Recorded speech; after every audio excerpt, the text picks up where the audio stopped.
One aspect Um, that's sometimes still struggle with is how much I share at work. So where I work now, nobody knows Jacob.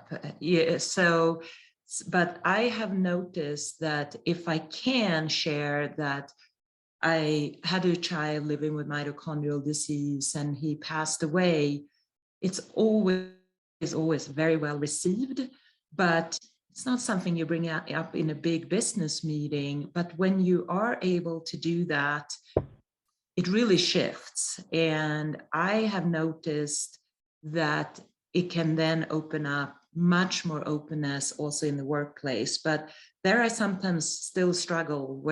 When do I say that? Because it's such an important part of who I am. But it's not the first thing that you're gonna share. But it has always been very, very positive. But there I'm still sometimes figuring out, like, when is the right time to share this important part of who I am today. for me, what rests with me is that I always acknowledge that I have three children. Sometimes I say that Henry is the age that he would be, if I don't want to talk anymore about it, and sometimes I am very forthcoming.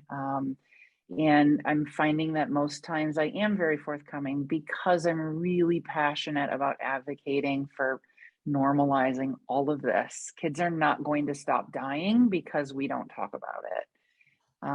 And so I have found that I am almost, I'd say 99% of the time, I'm very forthcoming and very matter of fact about it, regardless of how it makes the other person feel. I've probably ruined a lot of days in my life, a lot of other people's days, and I don't let that bother me anymore. I get kind of this response, like, I can't imagine anything worse than losing a child. And I really feel compelled to respond to that.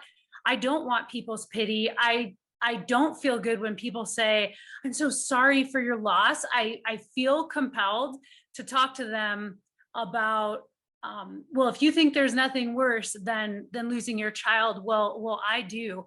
I think not having 3 years and 17 days with my daughter Adelaide in my life would be worse. I think not showing up for my living children right now and not living my life to the fullest would be worse.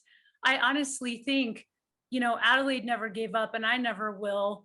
And so I really turn it back to people with just an essence of gratitude for her life. And that has only transformed over 5 years for me. That's pretty recent, to where I've always felt this sense of, like, I don't want you to say you're sorry to me. It just never felt good. So I've really just developed this response through a transformation that I had, where I just got to the acceptance phase of my new connection with my daughter. And it really is just a sense of gratitude for the 3 years that I had with her. And I feel the need to tell people that, because, like Rachel said, kids are not going to stop dying.